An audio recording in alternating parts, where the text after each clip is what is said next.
હાય, હું doctor Anees Mansuri, consulting physician, Sanjivani heart and eye care hospital, Sidhpur. આપને છાતીમાં દુખાવો થાય છે અને કાર્ડિયોગ્રામ નોર્મલ આવે તો શું કરવું જોઈએ? જો આપને છાતીમાં દુખાવો, છાતી પર બહુ વજનદાર પથ્થર મૂક્યો એવું લાગે, ડાબા હાથમાં દુખાવો થાય, પરસેવો થાય, તેને ગંભીરતાથી લેવું જોઈએ. ફિઝિશિયન આપને જો કહે તો આપણે 3-4 કલાક ઓબ્ઝર્વેશનમાં રહેવું જોઈએ. કે ભાઈ ઘણી વાર અમે જોયું છે કે પહેલો કાર્ડિયોગ્રામ નોર્મલ આવતો હોય છે, પણ 3-4 કલાક પછી આ કાર્ડિયોગ્રામમાં પણ ચેન્જીસ આવતા હોય છે, અથવા દર્દીને દુખાવો વધે તો પણ કાર્ડિયોગ્રામમાં ચેન્જીસ આવતા હોય છે. ફિઝિશિયન આપના લોહીનો રિપોર્ટ, ટ્રોપોનિન આઈ કરાવે અને જો જરૂર પડે તો 2D ઇકો અથવા TMT ની પણ આપને સલાહ આપશે. તો આપણે જો છાતીમાં દુખાવો થાય અને કાર્ડિયોગ્રામ નોર્મલ આવે તો પહેલી વાર એવું નહીં માની લેવાનું કે મને કોઈ તકલીફ નથી.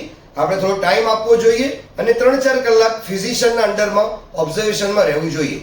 આ માટે જો આપને કોઈ મૂંઝવણ કે પ્રશ્ન હોય તો અમારા હોસ્પિટલના કોન્ટેક્ટ નંબર પર સંપર્ક કરજો. Thank you.